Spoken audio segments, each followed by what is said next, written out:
सो कल हम बात कर रहे थे इंटरनेट ऑफ थिंग्स की, और इंटरनेट ऑफ थिंग्स में मैंने आपको बताया था कि what is internet of things. Internet of things क्या है, कोई बता सकता है? मींस इट्स है ना, इट्स एन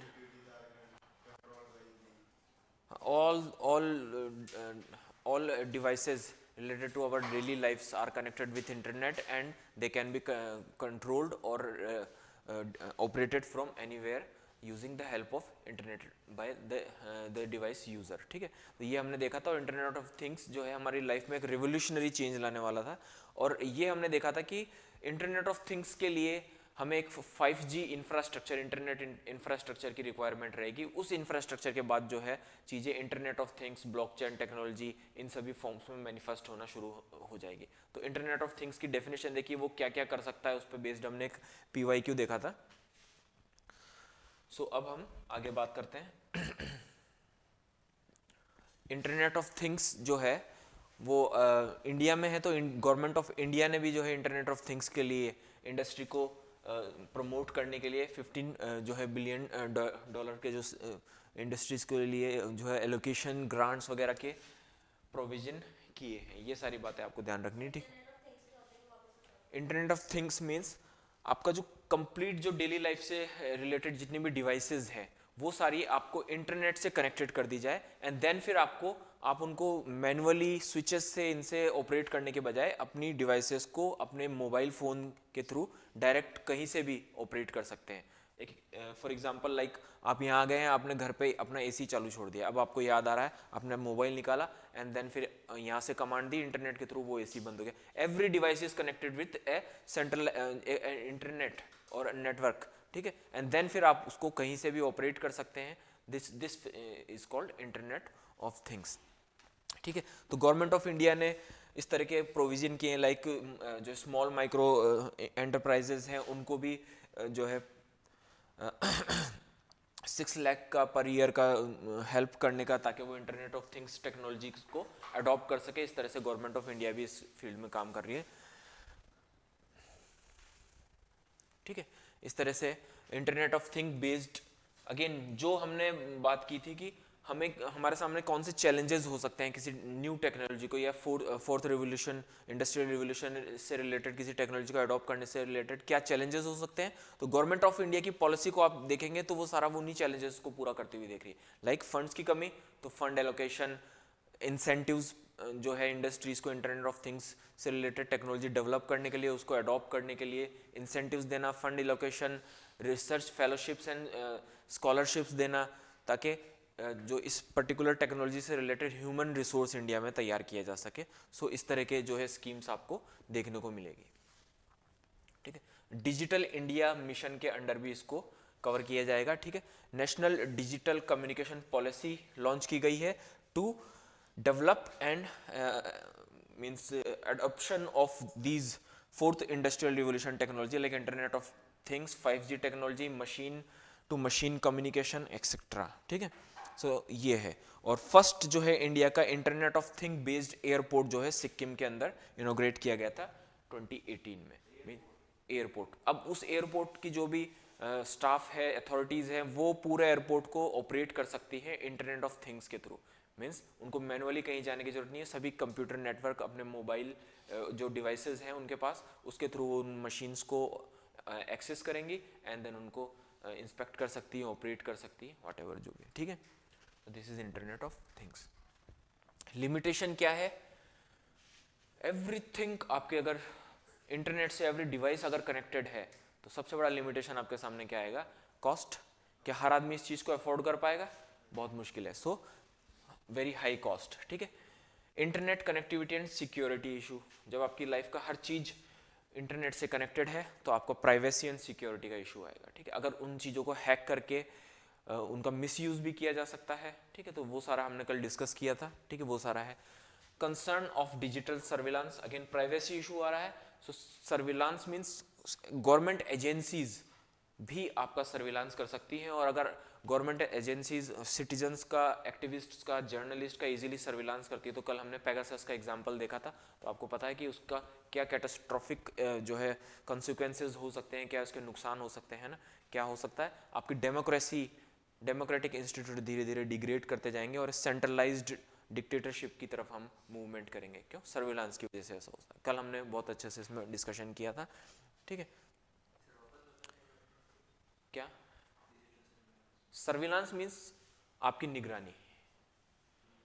एक है सिक्योरिटी इशू, यहां पर आपकी प्राइवेसी वल्नरेबल है या प्राइवेसी को खतरा है। किससे? नॉन स्टेट प्लेयर से। आप इंटरनल सिक्योरिटी की क्लासेस लेंगे तो आपको दो तरह के प्लेयर्स के बारे में, स्टेट प्लेयर्स यानी क्राइम के लिए या आपकी सिक्योरिटी को हार्म कौन कर सकते हैं, एक स्टेट प्लेयर्स, एक non state players. So security issue आ रहा है नॉन स्टेट प्लेयर की पॉइंट ऑफ व्यू से। मीन्स कोई टेरर एक्टिविटी हो सकती है, कोई क्रिमिनल ग्रुप हो सकता है, साइबर क्रिमिनल्स का, जो आपकी प्राइवेसी में इंटरफेयर करेगा एंड देन फिर उसका मिसयूज करके आपको किसी भी तरह का हार्म पहुंचा सकता है। सर्विलांस किया जाता है गवर्नमेंट एजेंसीज के थ्रू। ठीक है, लाइक पुलिस है ना, इन्फोर्समेंट डायरेक्टरेट, ठीक है, ईडी है ना, सीबीआई है ना। ये गवर्नमेंट एजेंसीज जब आपकी प्राइवेट लाइफ में एंटर हो जाएंगी और इजीली आपकी एक एक एक्टिविटी को मीन्स ट्रैक कर सकती है, तो फिर अब अगर आप नॉर्मल इंसान है तो वैसे तो वो आपको करेंगे ही नहीं। बट अगर आप एक एक्टिविस्ट हैं, डेमोक्रेटिक एक्टिविटीज में आप लगे हुए हैं, या एक विसल ब्लोअर है, सपोज आप किसी डिपार्टमेंट में हैं एंड देन आपने कोई बहुत बड़ा स्कैम देख लिया है, अब आप उसको पब्लिक के सामने लाना चाहते हैं, एक जर्नलिस्ट है ना, तो अब उस केस में गवर्नमेंट को आपसे खतरा है। तो गवर्नमेंट क्या करेगी, एक एक आदमी का अगर सर्विलांस करने की उसके पास कैपेसिटी होगी और हर आदमी इंटरनेट ऑफ थिंग्स से जुड़ा हुआ है, तो जस्ट एक्स पर्सन आपको सर्विलांस पर डालेगी और फिर आपकी एक एक एक्टिविटी को ट्रैक करेगी। और उसका रिजल्ट क्या हो सकता है? आपकी पर्सनल बातों को पता करके हो सकता है आपको ब्लैकमेल किया जा सके, आपकी एक्टिविटीज को ट्रैक करके ऐसा कोई टाइम मोमेंट आइडेंटिफाई किया जा सकता है जहां पे आपको इजीली किल किया जा सकता है या आपकी फैमिली को हार्म पहुंचाया जा सकता है, ताकि आप अपनी ड्यूटी को ठीक से ना कर सके। This is surveillance. सो ये सारी चीजें हो सकती है। ये एक बड़ा इशू आने वाला है। आर्टिफिशियल इंटेलिजेंस की बात करें, ब्लॉकचेन टेक्नोलॉजी की बात करें, इंटरनेट ऑफ थिंग की बात करें, एवरीथिंग, आपके सामने एक बहुत बड़ा इशू आएगा पावर कंजप्शन का। हर चीज अब इलेक्ट्रिसिटी पे बेस्ड हो गई है और हर चीज कंटिन्यू चल रही है, यानी वो स्टैंड बाय मोड में हर डिवाइस चल रही है, तो किसी न किसी फॉर्म में वो थोड़ा थोड़ा पावर कंज्यूम करती रहेगी। तो आपका ओवरऑल पावर कंजप्शन है वो तेजी से बढ़ता चला जाएगा। ठीक है, और स्किल्ड रिसोर्सेज, ह्यूमन रिसोर्स की बात करते हैं हम। ठीक है, तो ये सारी इसमें लिमिटेशन हो सकती है, बट इसके बेनिफिट्स क्या हो सकते हैं वो भी आप बता सकते हैं। ये क्वेश्चन हमने कल देख लिया था, क्या बेनिफिट्स होते हैं? लाइफ इजी हो जाएगी, ठीक है, मास लेवल पर एम्प्लॉयमेंट जनरेट होगा इन मशीन्स को, इनके इंस्टॉलमेंट मेंटेनेंस वगैरह से रिलेटेड। एम्प्लॉयमेंट का नेचर चेंज होगा ना, अब लोग ज़्यादा स्किल डेवलप करके इन मशीन्स की मेंटेनेंस, इनके इंस्टॉलेशन वगैरह से रिलेटेड जो है एम्प्लॉयमेंट होगा, सॉफ्टवेयर डेवलपमेंट में नई रिवोल्यूशन आएगी, तो ये सारी एम्प्लॉयमेंट भी होगा। आर्टिफिशियल इंटेलिजेंस में भी यही है कि एम्प्लॉयमेंट का नेचर चेंज होगा धीरे धीरे, है ना। इकोनॉमिक्स में आप पढ़ेंगे, that is a frictional unemployment. जब कभी टेक्नोलॉजी चेंज होती है तो पुरानी टेक्नोलॉजी पर बेस्ड जो लोग होते हैं वो सडनली अनएम्प्लॉयड हो जाते हैं, ठीक है, बट फिर धीरे धीरे वो सीखते हैं नई चीज़ों को और फिर से एम्प्लॉयमेंट आ जाता है। तो इस तरह का कुछ होगा, बट इसके फायदे और नुकसान आपको क्रिटिकल एनालिसिस करना आना चाहिए। ठीक है, एक और टेक्नोलॉजी है that is called blockchain technology. Blockchain technology क्या कहती है? ये एक डेटाबेस से रिलेटेड टेक्नोलॉजी होती है। और मींस डेटाबेस क्या होता है? एक सेंट्रलाइज्ड सर्वर होता है एंड देन फिर उसके अंदर सारा डाटा स्टोर होता है और फिर यूजर्स उससे कनेक्टेड होते हैं और वो अपनी रिक्वायरमेंट के अकॉर्डिंग सर्वर से डाटा लेना और उसके अंदर डाटा को अपडेट करने का काम कर सकते हैं। ठीक है, यही होता है। बट ब्लॉकचेन टेक्नोलॉजी में कंप्लीट जो डेटाबेस का जो नेटवर्क है वो कंप्लीटली डिस्ट्रीब्यूटेड होता है या डिसेंट्रलाइज्ड होता है। मींस अब आप क्या कर रहे हैं, बहुत सारे यूजर्स का एक नेटवर्क है,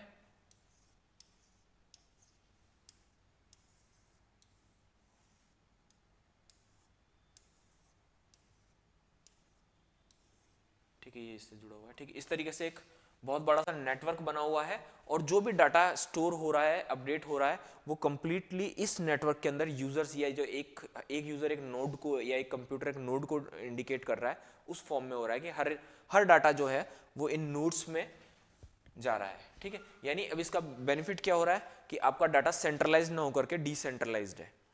ठीक है, और अब नोड्स एक दूसरे के डाटा को अपडेट करेंगे। ठीक है, ये इसका पूरा कॉन्सेप्ट है। हाँ, ये पहला वाला जो अभी जो हम यूज कर रहे हैं दैट इज सेंट्रलाइज्ड।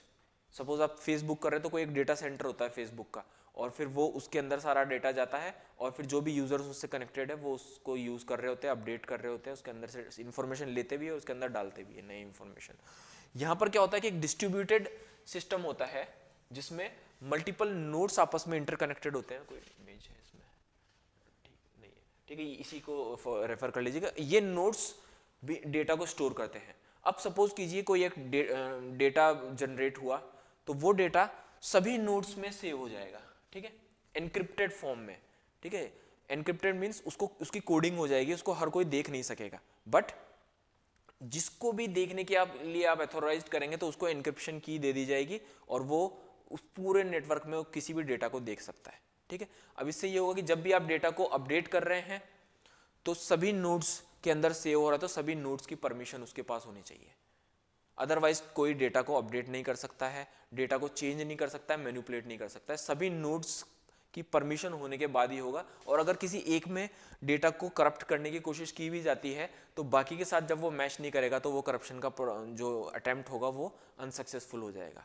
तो this entire technology is called blockchain technology, means decentralised data network के थ्रू जो है डेटा को स्टोरेज करना, अपडेट करना, ट्रांजैक्शन करना डेटा का, दिस टेक्नोलॉजी इज कॉल्ड।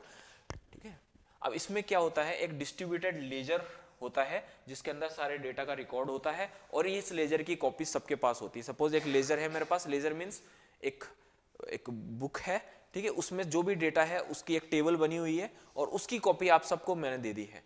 अब जब भी कोई अपडेशन होगा तो फिर आप सभी लोग उसके अंदर उसको परमिट करेंगे उस अपडेशन को, या नया नोड, यानी इस क्लास में एक नए स्टूडेंट को मैं एडमिट करता हूं, तो उसके लिए आप सबकी कंसेंसस होना जरूरी है, उसके बाद ही वो ऐड होगा।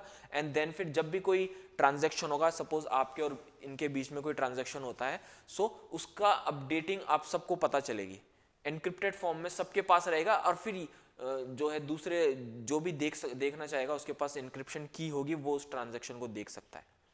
ठीक है, इस तरीके से ये आपका डेटाबेस होता है। फाइनली ये कॉन्सेप्ट क्या है, डिस्ट्रीब्यूटेड लेजर कॉन्सेप्ट के ऊपर काम करता है, और फिर क्रिप्टोग्राफी के थ्रू सारा डेटा एनकोडिंग होता है, यानी उसकी सिक्योरिटी क्रिप्टोग्राफी के थ्रू होती है। सर्वर सिस्टम के अंदर इस सर्वर को फायरवॉल के थ्रू सिक्योर किया जाता है, और यहां पर एनकोडिंग की जाती है डेटा की। ये डिफरेंस आ रहा है। इससे फायदा क्या है कि यहां पर किसी ने सर्वर को क्रैक कर लिया तो पूरे डेटा पे उसका कंट्रोल हो गया, लेकिन यहां पर क्रिप्टोग्राफी हो रही है, डेटा की एनकोडिंग हो रही है, कोड्स में कन्वर्ट हो रहा है डेटा। सो यहां पर इसकी हैकिंग या डेटा को जो है चुराना, या एक को हैक कैसे करेंगे, जब सबके पास सबके परमिशन नहीं मिलेगी तब तक कोई नेटवर्क में एंटर ही नहीं हो सकता है। फायरवॉल की तरह नहीं, मींस डिसेंट्रलाइज कर दिया मैंने, सब चीजों को इतना ज्यादा डिसेंट्रलाइज कर दिया कि उसको करप्ट करने के लिए किसी को एंटर करना, यानी सबको हैक करना पड़ेगा। ठीक है, एक डेमोक्रेटिक सिस्टम की तरह समझ लो कि अगर एक सेंटर में एक पावरफुल पर्सन बैठा है, तो अगर मुझे कोई अपना काम करप्शन करना है तो मैं उस एक को मैनिपुलेट कर दूंगा तो मेरा काम हो जाएगा। बट अगर डेमोक्रेटिक सिस्टम है, पूरी संसद को मुझे, पूरी जो पार्लियामेंट को है, सबको मुझे कंट्रोल करना पड़ेगा, और एक भी कंट्रोल होने से इनकार कर देगा तो मेरा अटेम्प्ट फेल हो जाएगा। सो यहाँ पर हैकिंग टफ है। ठीक है, और डेटा मैनिपुलेशन, डेटा करप्शन मुश्किल काम हो जाएगा। ठीक है, सो ये सारा इसके अंदर होता है। अब इसके अंदर क्या है, डेटा डिसेंट्रलाइजेशन, परसिस्टेंट, एनोनिमस रहते हैं, ये सब आपस में इंटरकनेक्टेड हैं, लेकिन फिर भी सब मास्क के पीछे हैं। सबके पास एक की है जिसकी वजह से ये ऑथोराइजेशन तो है कि वो इस नेटवर्क का एक ऑथोराइज्ड पार्ट है, यानी आप सबके पास आईडी है, एक ऐसा स्पेशल हिडन आईडी है जिससे आप नेटवर्क में जुड़े हुए हैं और ऑथोराइज्ड है इस नेटवर्क से जुड़ने के लिए। लेकिन आप एनोनिमस रह सकते हैं एक दूसरे के साथ, मतलब आप सब मास्क पहन लें और आपके हाथ पे एक स्पेशल मार्क में लगा देता हूं इस इंस्टीट्यूट का लोगो। ठीक है, एंड देन क्या होगा, आप एक दूसरे को पहचान नहीं सकते, लेकिन अपने मार्क को देख के आप ये आइडेंटिफाई कर सकते हैं कि ये जो पर्सन है ये अथोराइज्ड पर्सन है, इस इंस्टीट्यूट का ही पर्सन है। सपोज मिलिट्री में होता है, एक मिशन में बहुत सारे लोग होते हैं, सबकी आइडेंटिटी एक दूसरे से छिपी हुई होती है, पर एक कोड वर्ड सबके पास होता है कि this is Charlie, this is है ना डेल्टा अल्फा, ठीक है।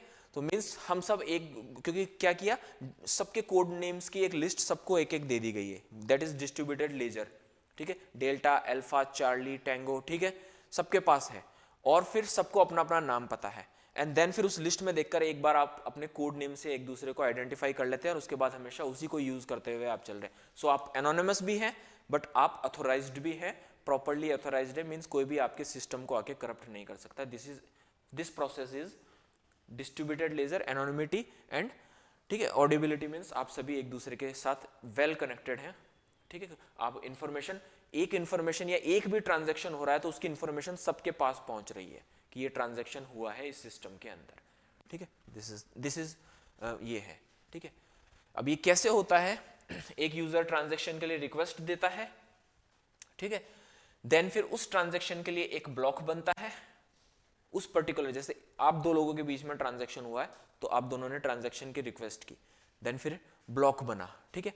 वो ब्लॉक एनक्रिप्टेड है, कुछ ट्रांजैक्शन होने वाला है अल्फा एंड डेल्टा के बीच में, देन वो पूरा ब्लॉक पूरे नेटवर्क के नोड्स में उसकी इंफॉर्मेशन पहुंच जाएगी, सबके पास एनक्रिप्टेड इंफॉर्मेशन पहुंच जाएगी, और आप सभी लोग मिलकर के उस ट्रांजैक्शन को वैलिडेट करेंगे, यानी आप तक इंफॉर्मेशन पहुंच गई है, आपने चेक कर लिया, सारे नोड्स के अंदर जो एल्गोरिदम है वो उस ट्रांजैक्शन को चेक करेंगे कि क्या ये वैलिडेट ट्रांजैक्शन है, कोई आउटर पर्सन जो है इसमें ट्रेसपास करके किसी फेक ट्रांजैक्शन को तो क्रिएट नहीं कर रहा है। आप सबका एल्गोरिदम जो है, कंप्यूटर एल्गोरिदम, उस ट्रांजैक्शन को वैलिडेट करेगा कि yes it is authorised transaction, no trespassing has been done, no corruption has been done, ठीक है। देन फिर ब्लॉक जैसे ही वैलिडेट हुआ, फाइनली ब्लॉक बन गया, उसकी वैलिडेशन हो गया, ऑथराइज्ड हो गया, देन फिर वो आपके सिस्टम की जो डिस्ट्रीब्यूटेड लेजर है उसमें रिकॉर्ड हो जाएगा हमेशा के लिए, और सबके पास उसकी एक एक कॉपी जो है मिल जाएगी, ठीक है। ये हुआ, और देन फिर फाइनली एग्जीक्यूशन हो जाएगा उस ट्रांजैक्शन का। आप दोनों के बीच में सपोज एक फाइनेंशियल ट्रांजैक्शन होना है, आप इतने एक्स अमाउंट ऑफ मनी इनको देने वाले हैं, सो नोड बना कि ये एक्स अमाउंट ऑफ मनी का ट्रांजैक्शन होने वाला है, देन फिर वैलिडेशन के लिए सबके पास गया, it is validated, node permanent node बना, डिस्ट्रीब्यूटेड लेजर में इसकी रिकॉर्डिंग हो गई, और आपका ट्रांजैक्शन एग्जीक्यूट हो जाएगा, पैसा इधर से उधर ट्रांसफर हो जाएगा, that's it. This is distributed laser system of blockchain technology.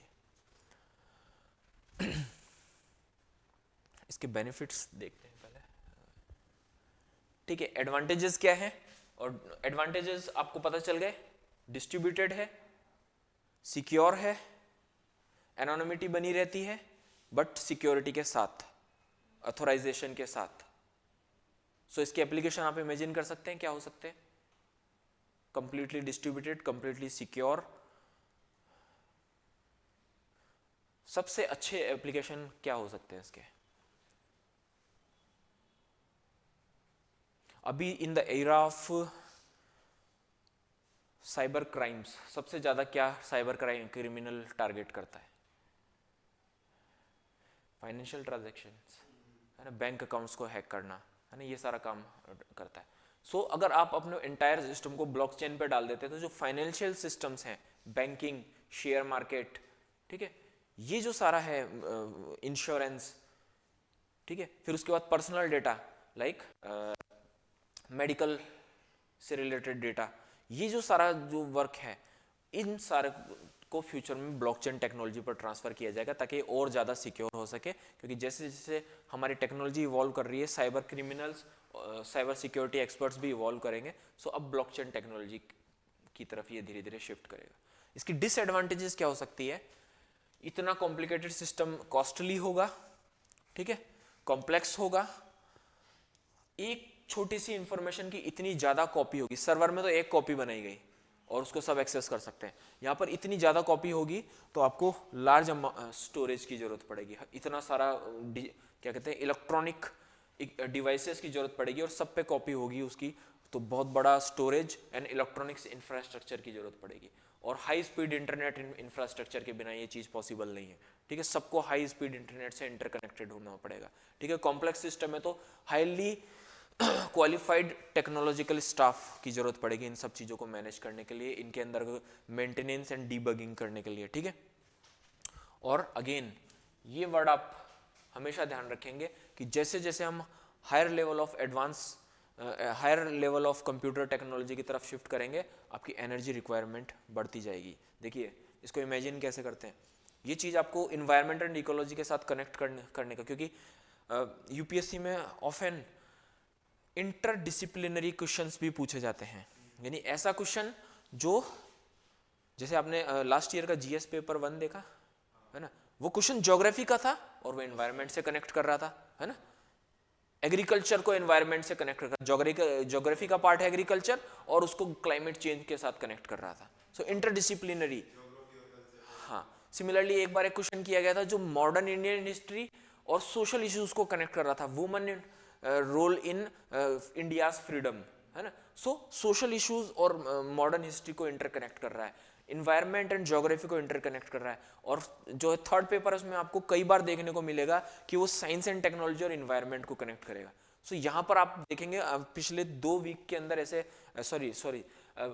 इसी साल 2024 में ऐसे द हिंदू में साइंस एंड टेक्नोलॉजी पेज में ऐसे आर्टिकल्स भी आए हैं जो कंप्यूटर, एडवांस कंप्यूटर टेक्नोलॉजी को, आर्टिफिशियल इंटेलिजेंस को एंड क्वांटम कंप्यूटिंग को क्लाइमेट चेंज के साथ कनेक्ट कर रहे हैं। इसको देखिए इमेजिन कैसे करते हैं, जब हम छोटे थे तो जो कंप्यूटर होता था उसमें लाइक हमने कुछ डाटा लिया, सपोज उस टाइम क्या होता था, नॉर्मली गेम्स होते थे एंड मूवीज होती थी। सो डाटा कंप्यूटर में डाला, okay, computer shut down, data of, ठीक है। सपोज एक मूवी का एग्जांपल लेते हैं, एक मूवी है, कंप्यूटर में हमने उसको स्टोर कर लिया, डीवीडी से कॉपी कर लिया, और उसके बाद जब भी कंप्यूटर को शट डाउन कर देंगे, बंद कर देंगे, मूवी ऑफ, और जब भी हमें मूवी देखनी होगी हम कंप्यूटर को ऑन करेंगे और उसको चला लेंगे, ठीक है। सो हमें एक स्टोरेज की जरूरत पड़ी और वो स्टोरेज परमानेंट या कंसिस्टेंट इलेक्ट्रिसिटी की डिमांड नहीं कर रही है। जब मैंने कंप्यूटर को अपने बंद कर दिया, जब मुझे उसकी जरूरत नहीं है, सो वो बंद हो गया। लेकिन फिर अब एरा अब यूट्यूब, नेटफ्लिक्स का आ गया है, यानी आप दुनिया में कहीं भी बैठ करके किसी भी डिवाइस से इंटरनेट पे कनेक्ट करेंगे और आपकी मूवी आपको 24 आवर्स आपके सामने अवेलेबल रहेगी। यानी एक कंप्यूटर ऐसा रखा हुआ है सेंटर में जो कंटिन्यूअसली उस मूवी को स्टोर किए हुए अपने अंदर, आपकी डिवाइस में वो स्टोर्ड नहीं है, और वो कंप्यूटर कंटिन्यूअसली 24 आवर्स बाय 7 चल रहा है, इसलिए दुनिया में कभी भी कोई भी उसको एक्सेस कर ले। सो वो मूवी, एक छोटी सी मूवी आपको अब दिखानी है तो कंटिन्यूअस आपकी इलेक्ट्रिसिटी बर्न हो रही है, यूज हो रही है, और आप इलेक्ट्रिसिटी यूज होने का मतलब है आप कहीं ना कहीं किसी नॉन रिन्यूएबल सोर्स से ले रहे हैं उसको, और नॉन रिन्यूएबल सोर्स जो है कंटिन्यूअस आपको या जो है कार्बन एमिशन कर रहा है। सो एनर्जी, एडवांस टेक्नोलॉजी के साथ एनर्जी कंजप्शन तेजी से बढ़ता जाएगा। इसको आप इंटर रिलेट करना है, जस्ट एक इमेजिन करने के लिए एग्जांपल है, और देखेंगे। सो दिस इज यस, तो फिर वो ब्लॉक होगा, वो ब्लॉक होगा मीन्स, हाँ, वेरिफिकेशन सब करेंगे, जो भी उसके पार्टिसिपेट करेंगे और वो सब वेरीफाई करेंगे एंड देन फिर वो फाइनल होगा। अदरवाइज अगर किसी का भी एल्गोरिदम ने उसमें एरर देख लिया, करप्शन देख लिया, सो वो उसको रोक दिया जाएगा। यही उसकी सबसे इंपॉर्टेंट वो है। अब आप ये मत सोचिएगा कि वेरीफाई करने के लिए अगर किसी एक ने जानबूझ के किसी इंटेंशन से उसको रोक दिया, नो, ये कंप्यूटर एल्गोरिदम है जो एक मैथमेटिकल कैलकुलेशन करके उसको वेरीफाई करेगा, न कि कोई मेरा पर्सनल कोई इंटेंशन है कि मैं इनके ट्रांजैक्शन को, मैं इनका एनिमी हूं तो उनको रोक दूंगा, नहीं, ऐसा नहीं होगा। एक पूरा एल्गोरिदम रन करेगा जो एक मैथमेटिकल कैलकुलेशन करते हुए बताएगा कि ये ट्रांजैक्शन वेरीफाइड है, वेरीफाइड यूजर्स ही है, कोई ट्रेसपासर्स इसके अंदर नहीं आ रहा है। बस ये है वेरीफाई करने का मतलब। आप ये इमेजिन नहीं करेंगे कि कोई पर्सनल लोगों के बीच में टच, वो उसको ब्लॉक कर देगा। ये इसका सिक्योरिटी फीचर है। और इसी तरह अब इसका एक इंपॉर्टेंट एप्लीकेशन क्या होगा ब्लॉकचेन टेक्नोलॉजी का, दैट इज क्रिप्टो करेंसी के बारे में सुना है? हाँ, ये सबसे इंपॉर्टेंट है। हाँ, बिटकॉइंस है और भी बहुत सारे हैं। मीन्स ऑनलाइन करेंसी नहीं, क्रिप्टो करेंसी मीन्स ऐसी करेंसी जो ब्लॉकचेन टेक्नोलॉजी के थ्रू जिसको जनरेट किया जाता है और ब्लॉकचेन टेक्नोलॉजी के थ्रू ही जिसके ट्रांजैक्शन होते हैं उस तरह की करेंसी को क्रिप्टो करेंसी कहते हैं। और ये क्रिप्टो करेंसी क्यों कहलाती है कि फाइनली ब्लॉकचेन टेक्नोलॉजी किस पर चल रही है, क्रिप्टोग्राफी पे चल रही है, सारा डाटा इंक्रिप्शन हो रहा है, उसके बाद वो काम कर रही है। So the currency is also encrypted when we are doing transaction जब हो रहे हैं तो वो एनक्रिप्टेड फॉर्म में चल रही है, that's why it's called crypto currency. और इसका सबसे फेमस एग्जांपल है बिटकॉइंस, है ना। तो फ्यूचर में जो हमारे नॉर्मल बैंकिंग ट्रांजैक्शन होंगे ये भी ब्लॉकचेन के थ्रू होंगे, बट वो हमारी बैंक नोट, ये बैंक मनी है, वो क्रिप्टो नहीं होगी, उसको हम एक गवर्नमेंट ने ऑथोराइज्ड किया है। जबकि क्रिप्टो करेंसी को किसने ऑथोराइज किया है, वो जो आपका डिसेंट्रलाइज्ड नेटवर्क है उसके सभी नोड्स ने मिलकर के ऑथोराइज किया। सो ये क्रिप्टो करेंसी होती है और इसकी डिमांड एंड सप्लाई सारी वो ऑथोराइजेशन के बेसिस। हाँ, वो जो आपका सपोज बिटकॉइन है, तो बिटकॉइन के लिए जो ब्लॉकचेन नेटवर्क बना हुआ है, ये सारे चेयर्स हैं, ये नेटवर्क का पार्ट है। सो अब जो करेंसी बन रही है, यूज में आ रही है, वो सारा ऑथराइजेशन कौन कर रहा है, एक नेशनल गवर्नमेंट नहीं कर रही है, एक नेशनलाइज्ड बैंक नहीं कर रहा है, सेंट्रल बैंक होता है किसी भी कंट्री का, वो नहीं कर रहा है, बल्कि ये जो ब्लॉकचेन का नेटवर्क है वो उसको बना रहा है और वही उसको ऑथराइज कर रहा है। और उसकी वैल्यू उस नेटवर्क की वजह से ही है। अगर वो नेटवर्क कोलैप्स कर जाएगा तो वो वैल्यू भी खत्म हो जाएगी। ठीक है, दैट इज ब्लॉकचेन टेक्नोलॉजी।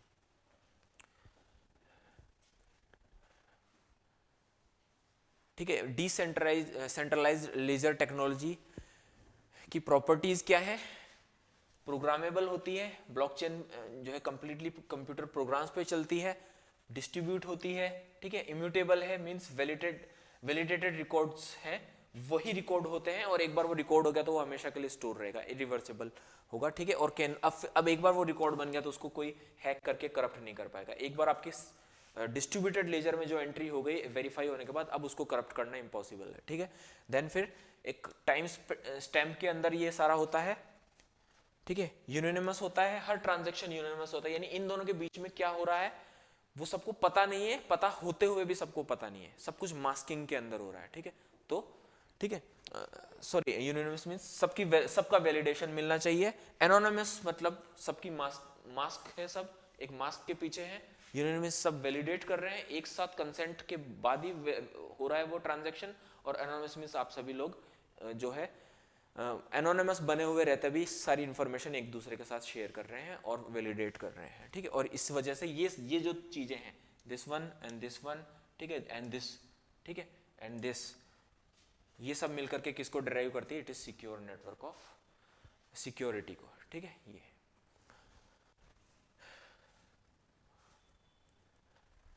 ठीक है। अब ये क्रिप्टो करेंसी का एग्जांपल हमने देखा, ये सारा ब्लॉकचेन टेक्नोलॉजी के थ्रू डिसेंट्रलाइज्ड लेजर्स के अंदर जो है जो करेंसी बनाई जा रही है, that is called crypto currency. और इसके काफी सारे एग्जांपल है, जो सबसे फेमस एग्जांपल है बिटकॉइन है। ठीक है, हाँ, डिसेंट्रलाइज्ड लेजर मतलब जो आपने रिकॉर्ड रखा है, जो डाटा का रिकॉर्ड है, वो सर्वर क्लाइंट सिस्टम के अंदर तो सेंट्रलाइज्ड होता है जैसा हमने देखा, और डिसेंट्रलाइज्ड में ब्लॉकचेन में क्या होता है, डिसेंट्रलाइज्ड होता है, सारा रिकॉर्ड सबके पास बटा हुआ होता है। ठीक है, एक और छोटा सा कॉन्सेप्ट है that is non fungible token.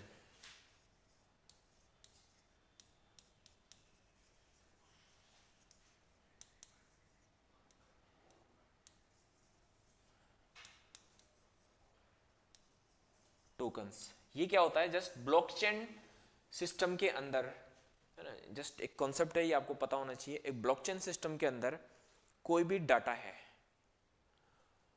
उसको कोई यूजर, सपोज एक यूजर ये है, इन्होंने एक डाटा जनरेट किया और अब वो ब्लॉकचेन में उस डाटा को डिस्ट्रीब्यूट करना चाहते हैं, बट विथ ऑथराइज्ड, मीन्स आपने कोई बुक लिखी है ना, या कोई आर्टिकल लिखा और उसको आप नेट पर पहुंचाना चाह रहे हैं, तो एक ब्लॉकचेन टेक्नोलॉजी के थ्रू इसके लिए एनएफटी आप जनरेट करेंगे, और एनएफटी के अंदर एक एन्क्रिप्शन हो जाएगा उस डाटा का, जिस पर आपका एक डिजिटल सिग्नल चला जाएगा, और डिजिटल सिग्नल जाने की वजह से क्या होगा, हमेशा के लिए वो पर्टिकुलर डाटा ऑथोराइज्ड हो जाएगा इनके नाम से, और उससे बेनिफिट इनको ये होगा कि अब आप इनका कॉपीराइट इशू क्रिएट नहीं कर पाएंगे, है ना। आप उनके डाटा को कॉपी करके आप नहीं कर पाएंगे, हमेशा के लिए इनका नाम उसके साथ आने लग जाएगा कि ये जो चीज़ है, सपोज एक इन्होंने आर्टिकल लिखा है या कोई म्यूजिक क्रिएट किया या कोई कॉमेडी वीडियो क्रिएट किया, ठीक है, अब हमेशा के लिए उसके लिए एक NFT अगर ये जनरेट करवा लेंगे ब्लॉकचेन टेक्नोलॉजी के थ्रू, तो फिर उस नेटवर्क के अंदर वो डाटा है इनके कॉपीराइट की तरह ये हो जाएगा। कॉपीराइट में गवर्नमेंट, नेशनल गवर्नमेंट्स, अगेन जैसे क्रिप्टो करेंसी और नेशनल करेंसी में, नेशनल करेंसी को नेशनल गवर्नमेंट ऑथोराइज करती है और क्रिप्टो करेंसी को ब्लॉक के नोड्स करते हैं, ब्लॉक नेटवर्क के नोड्स करते हैं। सिमिलरली कॉपीराइट्स में नेशनल गवर्नमेंट्स उनको है ना सिक्योर करती है ना, इंटेलेक्चुअल प्रॉपर्टी राइट को। और यहाँ पर नेशनल NFT के अंदर क्या होता है, सॉरी NFT के अंदर क्या होता है, उस पर्टिकुलर आर्ट फॉर्म को या जो भी इन्होंने किया है उसकी सिक्योरिटी ब्लॉकचेन नेटवर्क के थ्रू की जाती है, NFT नॉन फंजिबल टोकन के थ्रू। हाँ, अब इनके डाटा को आप जो है बिना परमिशन के आप यूज नहीं कर पाएंगे, ठीक है। सपोज ये कोई फीस लेना चाहता है आपसे,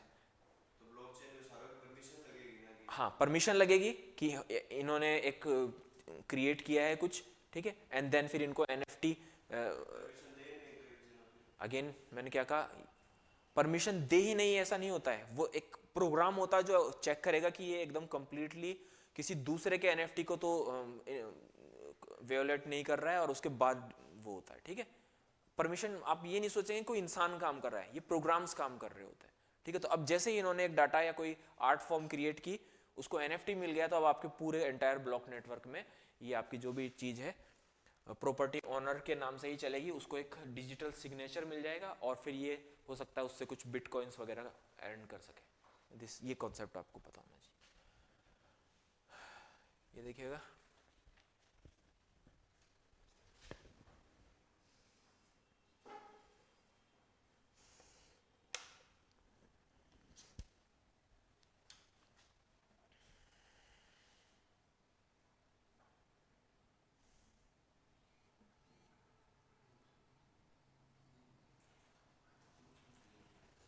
क्या है,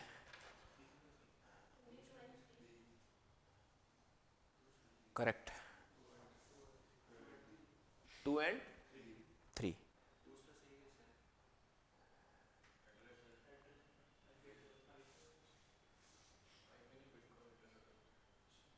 ठीक है। बिटकॉइन एड्रेस का मतलब ये होगा कि बिटकॉइन का जो ब्लॉकचेन नेटवर्क है उसमें कोई एक पर्सन है और उसमें कोई दूसरा पर्सन है, सबके पास एक एक एड्रेस होगा। जैसे आपके पास लाइक जीमेल नेटवर्क है तो उसमें जीमेल एड्रेस सबके पास होता है ना, मेल एड्रेस होता है, तो आपके पास भी है और आपके पास भी है। सो अब आप दोनों इस बिटकॉइन नेटवर्क का पार्ट है, तो आप आपस में बिटकॉइंस को कर सकते हैं, है ना। तो नेटवर्क का पार्ट बनने के लिए बिटकॉइन नेटवर्क में अप्लाई करना होगा, देन फिर वो सब आप मिलके आपको वैलिडेट करेंगे, फिर आप एंटर हो जाएंगे उसमें।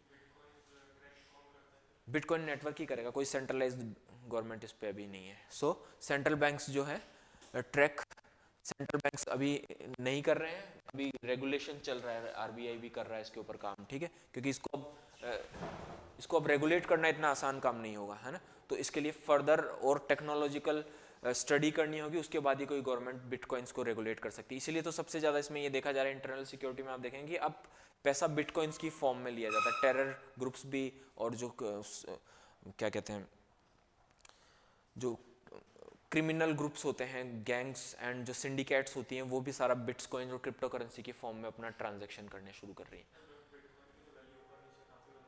हाँ बिल्कुल, ये उसकी डिमांड एंड सप्लाई के बेसिस।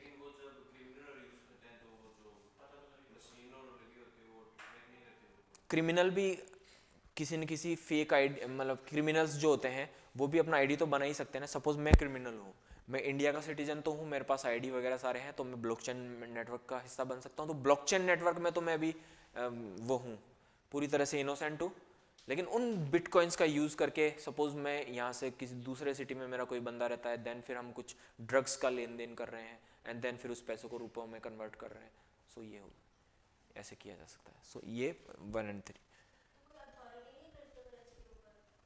अथॉरिटी अभी नहीं है क्रिप्टो करेंसी को, हाँ, लेकिन रिजर्व बैंक ऑफ इंडिया अब इसको रेगुलेशन के अंडर लाएगा, सभी कंट्री की गवर्नमेंट्स, क्योंकि इससे फिर ऑर्गेनाइज्ड क्राइम एक वर्ड होता है, ऑर्गेनाइज्ड क्राइम, लाइक बहुत सारे लोग ऑर्गेनाइज होकर के क्राइम करते हैं, criminal gangs like D gang, है ना, अभी लॉरेंस विश्नोई गैंग, ये सारे ऑर्गेनाइज क्राइम होते हैं, उसमें 400-500 लोग का एक नेटवर्क होता है, तो उसमें फिर ये बहुत ज़्यादा यूज़ हो रहा है। इवन अलकायदा तक ने अफगानिस्तान में इसका बहुत यूज़ किया हुआ है।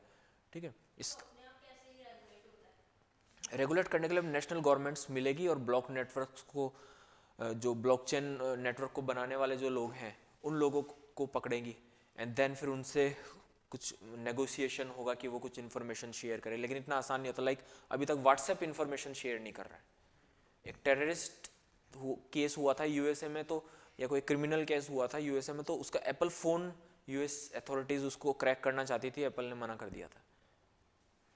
इंडियन गवर्नमेंट व्हाट्सएप से फेसबुक के साथ कर रही है कि व्हाट्सएप के जो इनक्रिप्टेड मैसेजेस होते हैं उनको रीड करने के लिए हमको दो अथॉरिटी, बट वो भी नहीं कर रही है। हाँ नहीं खोला था, एप्पल ने नहीं खोला था। क्यों? क्योंकि वो उनका प्रॉमिस है अपने कस्टमर्स के लिए। सो ये होगा, लेकिन ये होगा क्योंकि इसके बिना जो है टेररिज्म को, इंटरनल सिक्योरिटी में आप पढ़ेंगे, टेररिज्म वगैरह को कंट्रोल करना इतना आसान नहीं होगा।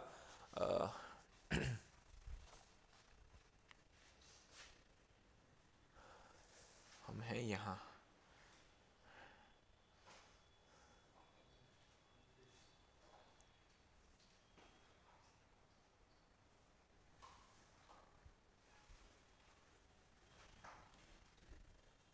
कुछ और वर्ड्स आपके सामने आएंगे जो आपको पता होने चाहिए। क्या मैं यहाँ डायरेक्ट भी कर सकता हूँ क्या ऐसे?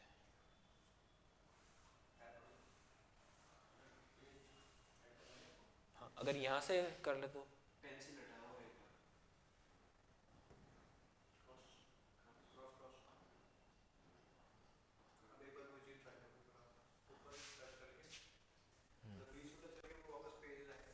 चलिए वो बाद में सीख लेंगे, बाद में सीख लेंगे। पेंसिल के बिना नहीं हो पाएगा ये।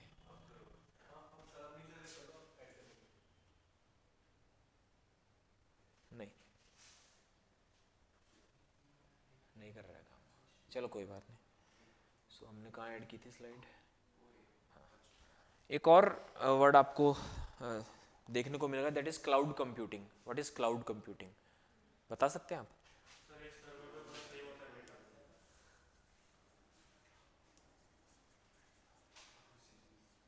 अभी हम क्लाउड कंप्यूटिंग को पूरी तरह हमारी लाइफ में होता हुआ देख रहे हैं, है ना? हाँ, क्लाउड मीन्स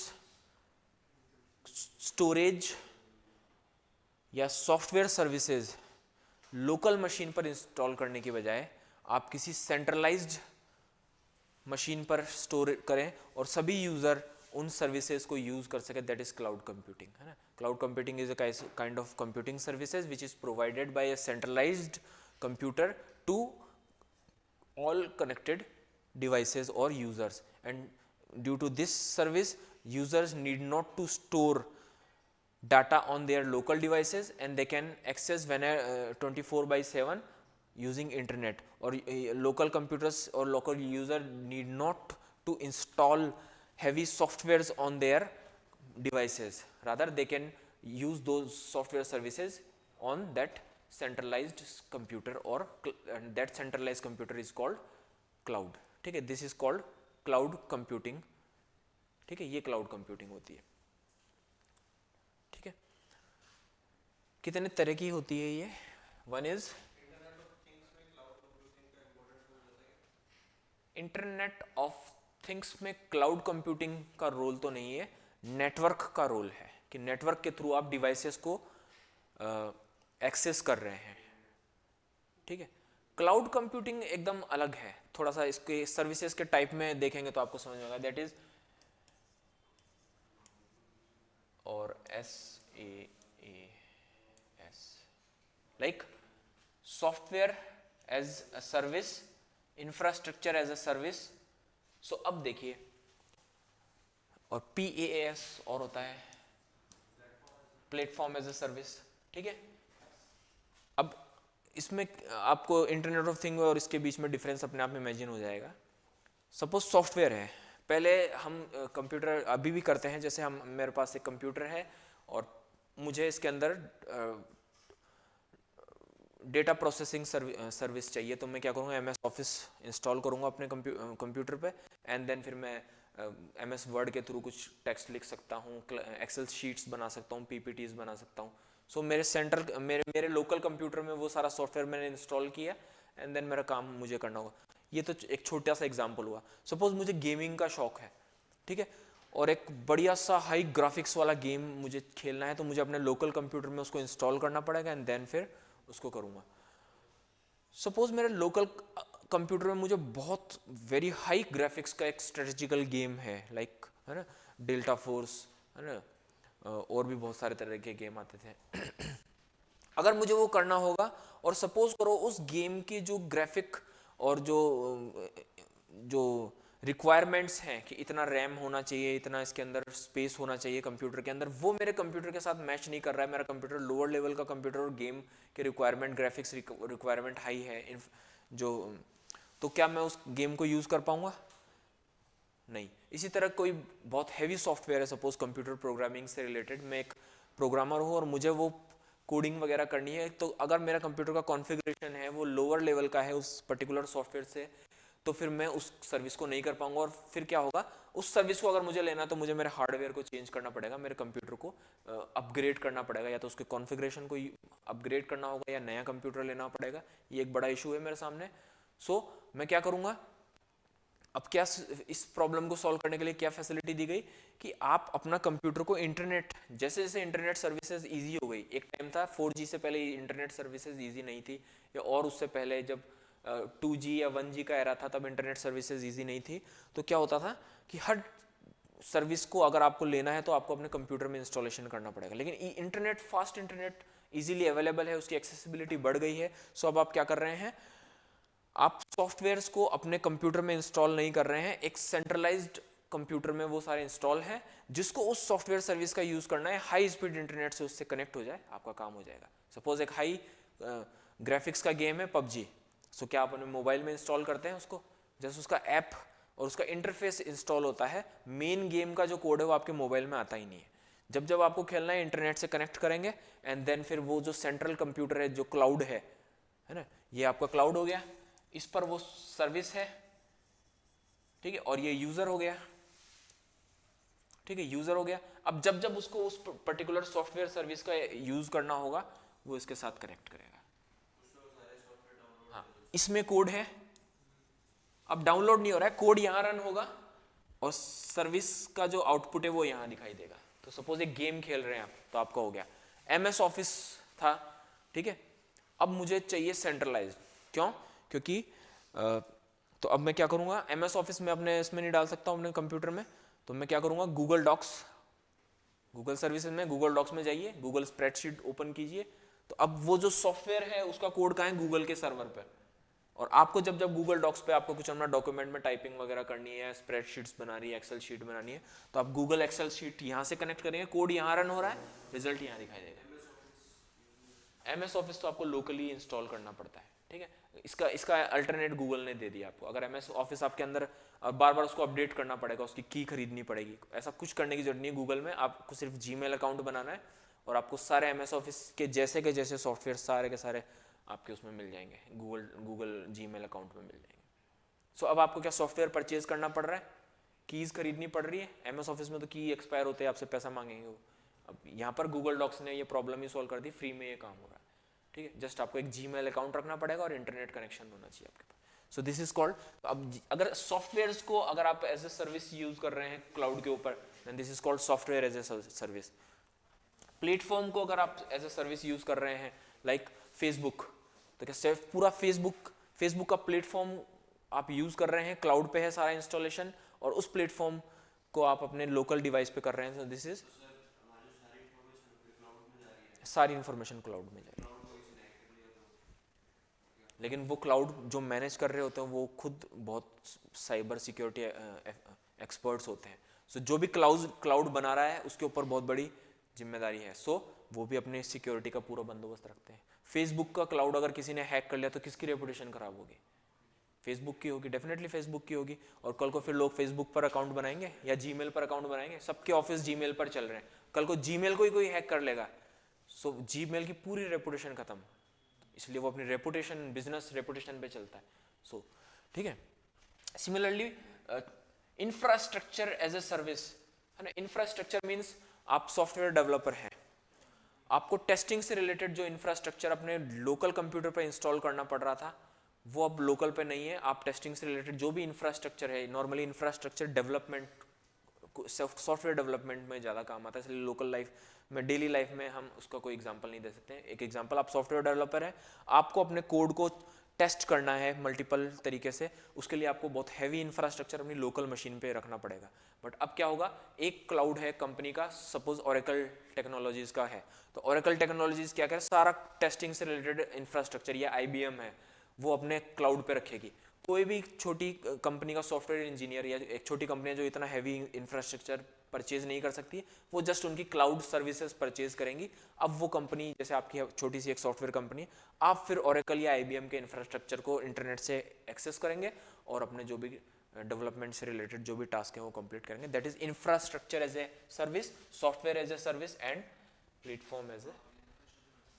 इंफ्रास्ट्रक्चर मीन्स आपको सॉफ्टवेयर डेवलपमेंट के लिए, टेस्टिंग के लिए, मल्टीपल टेस्टिंग्स के लिए, सॉफ्टवेयर डेवलपमेंट के लिए, ठीक है, फिजिबिलिटी स्टडी के लिए बहुत सारे सॉफ्टवेयर पैकेजेस की जरूरत पड़ती हैं जो बहुत हैवी होते हैं और बहुत एक्सपेंसिव होते हैं। सो अगर आपको वो खरीद नहीं सकते हैं या हैवी है तो आपकी डिवाइस पर वो आ नहीं पा रहे हैं, आपकी डिवाइस की परफॉर्मेंस को अफेक्ट कर रहे हैं, तो आप क्या करेंगे, उस तरह का इंफ्रास्ट्रक्चर सर्विसेज देने वाली किसी कंपनी के क्लाउड से एक्सेस करेंगे इंटरनेट से, और उसके लिए आप उसको एक फीस देंगे जो उस टोटल कॉस्ट से कम ही होगी।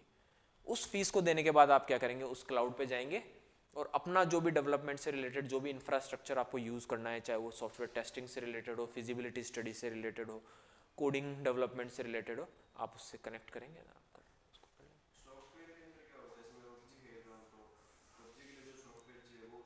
वो क्लाउड में है, उसका कोड है ना जो सॉफ्टवेयर में एक पर्टिकुलर सॉफ्टवेयर ही होगा, जैसे PUBG, तो ये सॉफ्टवेयर एज ए सर्विस हो गया। PUBG एक सॉफ्टवेयर है, फेसबुक एक कंप्लीट प्लेटफॉर्म है, अकेला सॉफ्टवेयर नहीं है ना, एक बहुत वाइड प्लेटफॉर्म है ये। इसी तरह देखिए, अब कंपनी के अलग अलग बिजनेस मॉडल होते हैं।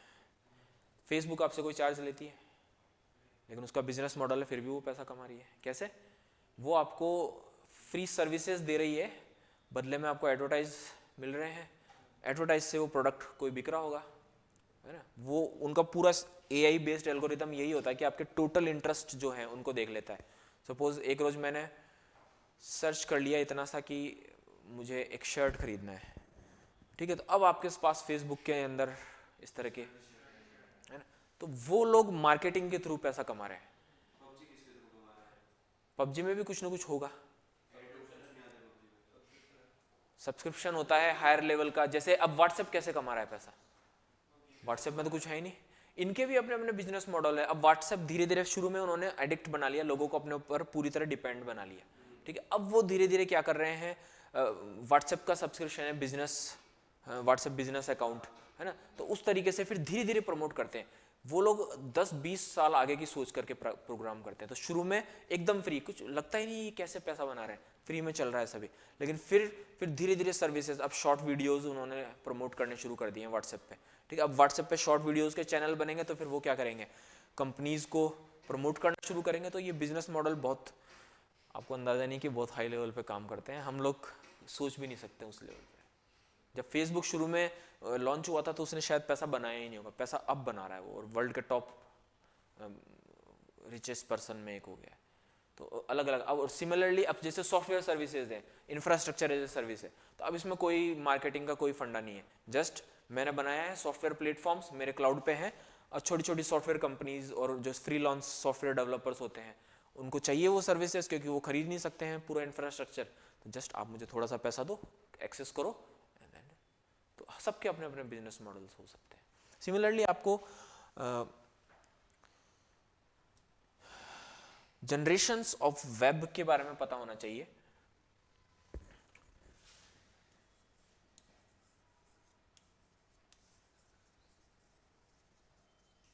वेब जनरेशंस के बारे में पता होना चाहिए। What are the generations of web, like web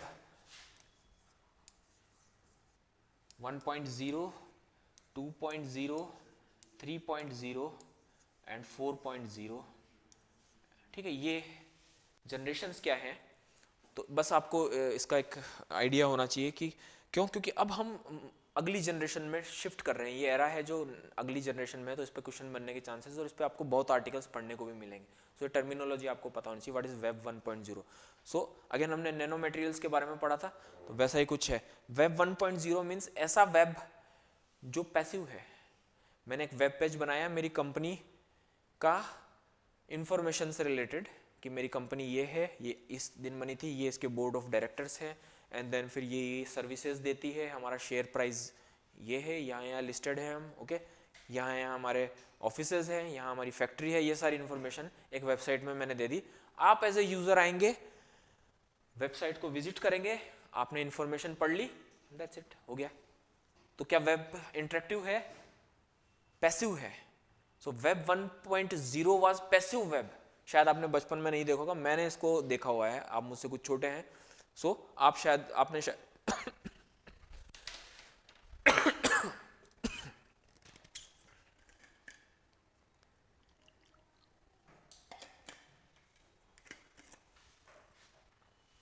आपने इसको नहीं देखा है। जस्ट एक स्टैटिक वेब पेज होता है जो एक डिजाइनर डिजाइन कर देता है, यूजर आता है उसको रीड करता है, and that's it. Web page का एग्जांपल है। पुरानी जो वेबसाइट्स होती थी वो ऐसी होती थी। पुरानी कॉलेजेस की वेबसाइट्स उठा के देख लीजिए आप, होटल्स की वेबसाइट, ये सारी। नहीं, अभी देखो कैसे बदलता है। तो इसमें पैसिव है, पैसिव है। फिर धीरे धीरे वेब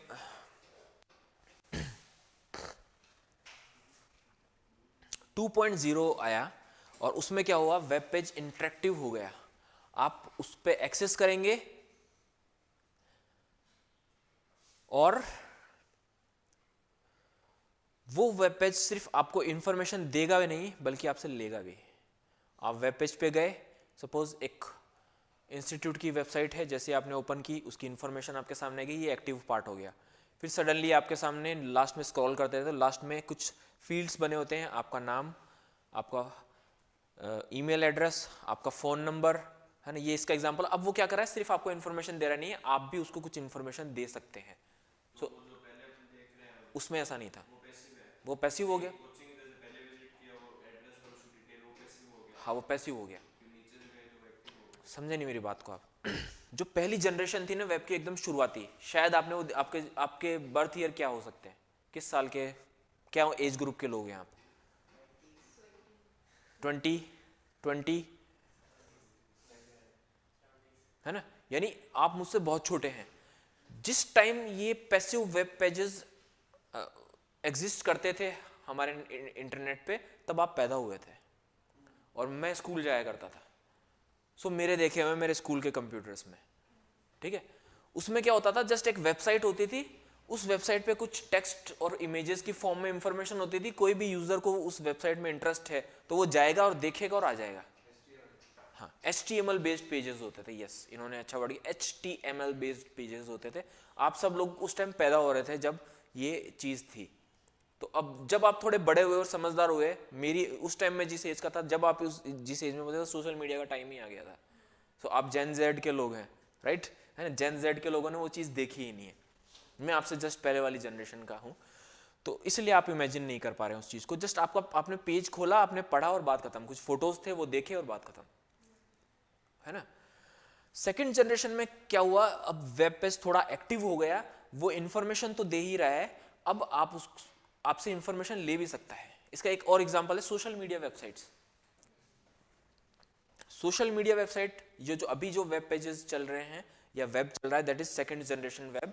उसमें क्या हो रहा है कि आपने फेसबुक का पेज खोला और उसने आपसे बहुत सारी इंफॉर्मेशन ली, आप डेली जाते हैं, इंफॉर्मेशन को अपडेट करते हैं, डेली जाते हैं, इंफॉर्मेशन को अपडेट करते हैं। तो अब ये जो सेकंड जनरेशन वेब है, जो सोशल मीडिया का आ रहा है, ये HTML बेस्ड पेज होंगे, और ये सोशल मीडिया एक्सट्रीम एग्जांपल हो गया, लेकिन सभी वेबसाइट होगी। जैसे आपकी इटर्नल की वेबसाइट है, आपके इंस्टीट्यूट की, आप खोलेंगे फ़ौरन वो बोलेगा कि लास्ट में एक पेज होगा, आप हमें इन्फॉर्मेशन भी दे दो ताकि हम आपको कॉल कर सके या आपको अगले बैचेस की जानकारी दे सके कॉल करके या मैसेज के थ्रू। तो आपसे ले रहा है ना इन्फॉर्मेशन। तो एक सिंपल एग्जांपल हो गया वेब 2.0 का, और एक्सट्रीम एग्जांपल फेसबुक का है। वो तो आपसे कंटिन्यूअस हर सेकंड इन्फॉर्मेशन जितनी आप देना चाहें वो दे सकते हैं। इटरनल तो कुछ लिमिटेड इन्फॉर्मेशन ही मांगेगा, है ना, आपका नाम, आपका एड्रेस, आपका फ़ोन नंबर, आपका मेल आईडी। जबकि फेसबुक आप जितना दे सके उसका पेट कभी नहीं भरेगा, वो लेता रहेगा, इन्फॉर्मेशन लेता रहेगा। सो this is called web 2.0। Web 3 के अंदर आपको क्या मिलेगा? सोशल मीडिया है,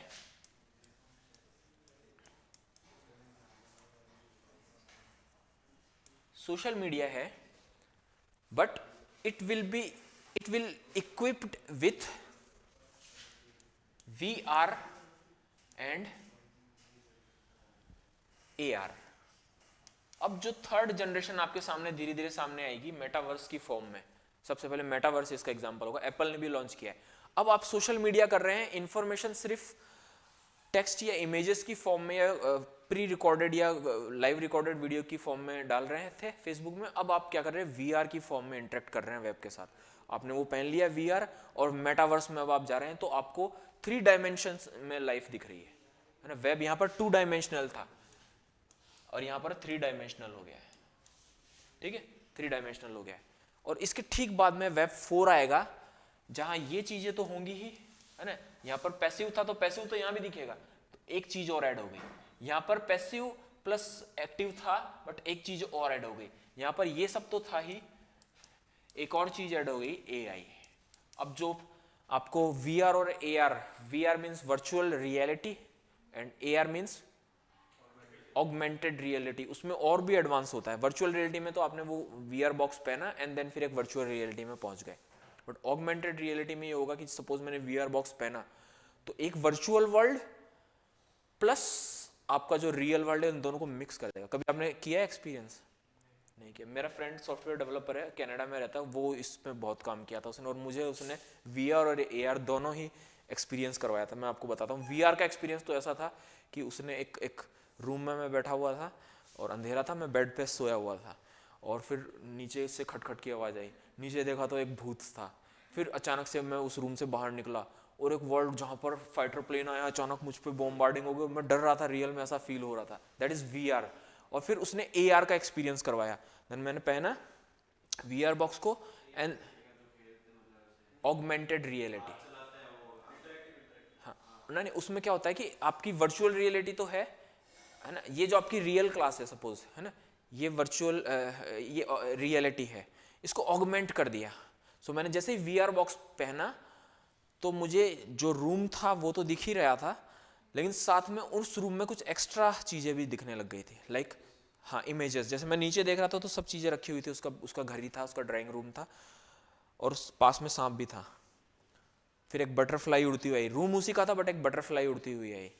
तो जैसे सपोज कीजिए मैं ऑगमेंटेड रियलिटी से काम कर रहा हूँ और ये बैच है, आप लोग हैं रियल वर्ल्ड के लोग, और कुछ ऑफ ऑनलाइन जुड़े हुए हैं। तो सब मैं VR बॉक्स पहन के देखूंगा इस क्लास में, तो आप लोगों के साथ बीच में ऑनलाइन बैठे हुए स्टूडेंट्स भी दिखेंगे। सो दिस इज ऑगमेंटेड रियलिटी जो है उसको और ऑगमेंट कर दिया और बढ़ा दिया, कुछ नई चीज़ उसमें ऐड ऑन कर दी। सपोज कीजिए यहाँ पर और ऑनलाइन स्टूडेंट्स हैं, उनकी वो कैमरे के सामने बैठे हुए हैं, मैंने VR बॉक्स पहन लिया है, देन उनकी कैमरा इमेज इस सीट पर बैठी हुई दिखेगी। सो दिस इज ऑगमेंट। वो हाँ, वो VR है, VR है। ऑगमेंटेड रियलिटी अलग चीज है ना। सो अब क्या हुआ कि यहाँ पर VR एंड AR आ गया है। हाँ सुनिएगा, VR एंड AR आ गया है। अब थर्ड जनरेशन में आपके आर्टिफिशियल इंटेलिजेंस और ऐड हो गई है। तो अब आपका जो वर्चुअल वर्ल्ड आपको दिखाई दे रहा है, उसमें वो वर्ल्ड इतना पैसिव नहीं है, वो भी आपके हर काम के साथ रिएक्ट करेगा। सपोज आप मेटावर्स में हैं, अब तक तो हम लोग मेटावर्स में आपस में इंटरेक्ट कर रहे थे, अब एक AI कैरेक्टर भी आ गया है, एक्स पर्सन पर मिस्टर एक्स, और अब आप उससे इंटरेक्ट कर रहे हैं, वो भी AI प्रोग्राम है, लेकिन वो ह्यूमन इंटेलिजेंस के साथ आपके साथ इंटरेक्ट करेगा। सो ये फोर्थ जनरेशन में आपको वर्चुअल रियलिटी के साथ साथ AI आप ह्यूमन के साथ इंटरेक्ट करेगी। एंड दिस इज नहीं, होलोग्राम नहीं होगा, वो आप VR बॉक्स में ही रहेंगे। Everything is in VR box. Hologram एक अलग चीज होगी। एंड देन फिर 5.0 में ये बात कर रहा है कि इंटरनेट विथ मोर इमोशंस, है ना, मोर इमोशंस मीन्स अब जो आर्टिफिशियल इंटेलिजेंस है वो पहले एक लेवल तक इंटेलिजेंट थी, और 5.0 जब आएगा तो जब आर्टिफिशियल का जो इंटरेक्शन होगा वो ह्यूमन अलाइक इमोशंस के साथ होगा। So these are 5 generation of more emotions means अब आप मेटावर्स में एक आर्टिफिशियल इंटेलिजेंस में जी रहे हैं, आपके साथ बहुत सारे रियल ह्यूमंस भी हैं, आपको उनमें से कोई पसंद नहीं आ रहा है, आपको एक एआई कैरेक्टर आपके सामने आता है और आपके साथ मीन्स इंटीमेट रिलेशनशिप्स, यानी एक फीमेल है तो वो कंप्लीट फीमेल की तरह बिहेव करेगी, तो हो सकता है आपकी वर्चुअल गर्लफ्रेंड या आपकी वर्चुअल बॉयफ्रेंड, मैरिजेस भी हो रही हैं विथ मोर इमोशंस। तो ह्यूमैनिटी का क्या कहते हैं भविष्य बहुत इसमें बहुत उज्जवल होने वाला है, बन रही है और ये चीज़ें अब सामने आ रही हैं। So these are the generations of web. ये बातें समझ में आ गई, आगे बढ़ते हैं, वहां तक पहुंचेंगे नहीं, चिंता मत करो। I have more conspiracy theories जो इन सबको होने ही नहीं देगी, है ना, आपको डरने की जरूरत नहीं है।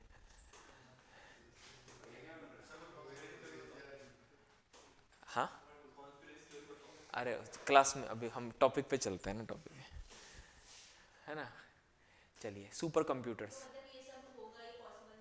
नहीं हो रहा है ना, शुरू हो गया मेटावर्स, शुरू हो गया मेटावर्स, शुरू हो गया। एप्पल में भी ये बता रहे हैं, उसका नाम मुझे याद नहीं आ रहा है, दैट इज मेटावर्स के जैसा ही है। आप वर्चुअल बॉक्स वीआर बॉक्स में जाइए और फिर एप्पल का वो सॉफ्टवेयर रन करेगा वी उसके अंदर आप ऐसे वो आप रोड पे चल रहे हो, आपको किसी को फोन करना है, आपने पेन रखा है ना आपके फोन जेब में, आप ऐसे उसके अंदर देखते देखते ऐसे ऊपर स्वाइप करके ऐसे कॉल कर दो, कॉल लग जाएगा। वो है, आपने करके देखा है?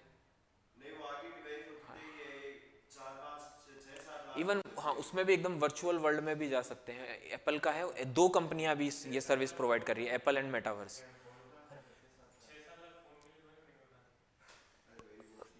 चलिए, है ना, सुपर कंप्यूटर जस्ट जो हमारे जो डिजिटल कंप्यूटर्स हैं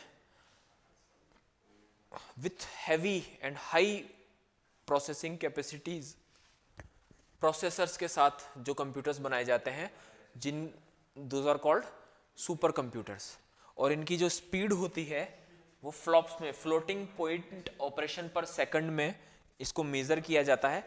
means these are digital computers. मैं पहले ही बता देता हूं, डिजिटल कंप्यूटर्स हैं जो heavy processing, high processing speed के साथ बनाए जाते हैं। यानी आपका जो नॉर्मल कंप्यूटर है ये है, ठीक है, हमारे मोबाइल से, these are also computers. High processing speed का मतलब है कि उनका प्रोसेसर और उनकी जो वर्किंग मेमोरी है, रैम वगैरह है, और उनका जो हार्डवेयर है इतना ज़्यादा हाई लेवल का होता है कि इतनी मतलब इतनी बड़ी कैलकुलेशंस के लिए या प्रोसेसिंग के लिए उनको बनाया जाता है कि वो इस एक टेबल के लिए जितना बड़ा नहीं होता है। इनको भी आप सोचिए कि स्केलिंग करें और बड़ा, इनकी प्रोसेसिंग स्पीड बढ़ाएं तो इनका साइज़ बढ़ाना पड़ेगा। हार्डवेयर साइज़ बढ़ाते बढ़ाते हो सकता है ये आपकी पूरी बिल्डिंग में बहुत सारे प्रोसेसर्स या बॉक्सेस रखने पड़ेंगे, एंड देन फिर इस तरह की मशीन को सुपर कंप्यूटर कहते हैं।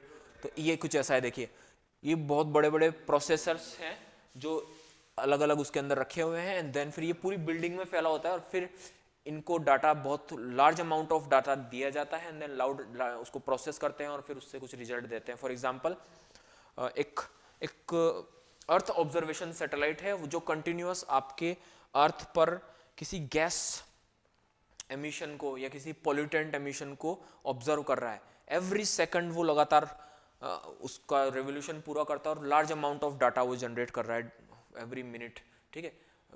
और वो लाइक इंडिया है और उसको स्कैन करता जा रहा है, ठीक है, स्कैन करता जा रहा है और आपको कुछ डाटा जनरेट कर रहा है, मौसम से रिलेटेड भी हो सकता है, पॉल्यूशन से रिलेटेड, क्लाइमेट चेंज, व्हाटएवर, ठीक है। और उस डाटा को, लार्ज अमाउंट ऑफ डाटा है, उस डाटा को किसी स्टोरेज में रखा जाएगा, देन फिर क्या कोई मैनुअली उससे कुछ कैलकुलेट कर सकता है? पॉसिबल ही नहीं है। तो क्या होगा, एक सुपर कंप्यूटर की रिक्वायरमेंट रहेगी। नॉर्मल कंप्यूटर भी हैंग हो जाएगा इतने सारे डाटा को प्रोसेस करने में। तो क्या करेगा, बहुत हैवी सुपर कंप्यूटर बनाया जाएगा। वो कंप्यूटर उस लार्ज अमाउंट ऑफ डाटा को एवरी सेकंड लेगा, प्रोसेस करेगा और आपको कुछ ग्राफिकल इमेजेस, ग्राफ्स, इन हाँ डेफिनेटली इतना इतना हैवी प्रोसेसर इसमें लगाए जा रहे हैं तो वो स्पीड तेज होगी और प्रोसेसिंग कैपेसिटी भी इसकी बहुत ज़्यादा होगी. Such kind of computers are called super computers. उनको पेटाफ्लॉप्स में इनको इनकी स्पीड को मेज़र किया जाता है. ठीक है.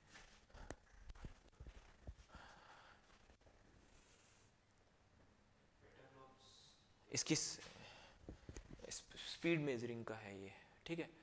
अब आपको पता क्या होना चाहिए कि इंडिया के जो सुपर कंप्यूटर्स हैं वो जब जब न्यूज़ में आए तब आपको पता होना चाहिए. जैसे परम 8000, ठीक है, सीडैक ने बनाया था.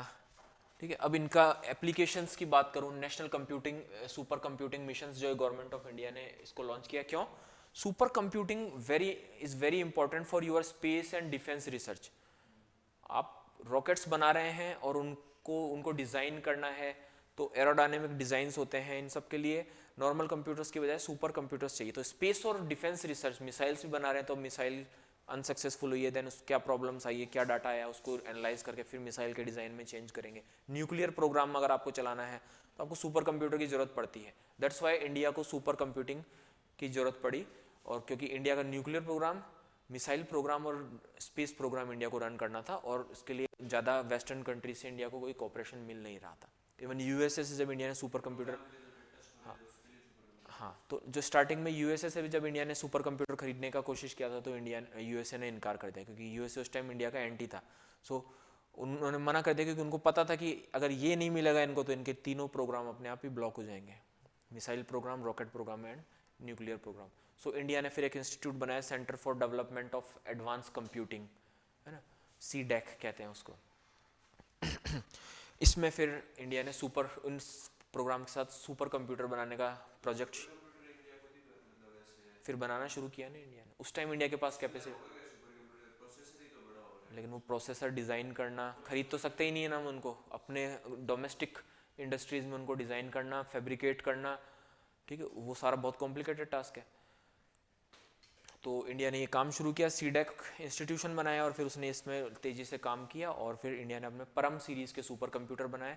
वो परम 8000, 10000, परम एरावत वगैरह है. इंडिया के सभी जो रिसर्च इंस्टीट्यूट्स हैं उन सब में मिलेंगे आपको. IITs, Indian institute of science, Bhabha atomic research centre, ISRO, DRDO, ठीक है, इन सब में ये सारे सुपर कंप्यूटर्स है. इसके लिए फिर इंडिया ने बाद में super computing, national super computing mission बनाया जो इंडिया के जो भी रिसर्च ऑर्गेनाइजेशन है उनको और एडवांस सुपर कंप्यूटर बना के देने के लिए ये मिशन बनाया गया है. तो इसके अंडर जैसे लाइक आईआईटी बीएचयू है, वहाँ भी एक सुपर कंप्यूटर अभी लेटेस्ट लगाया गया है. ठीक है. तो ये है इंडिया को सुपर कंप्यूटिंग फील्ड में जो है आगे बढ़ाने के लिए ये पूरा प्रोजेक्ट है.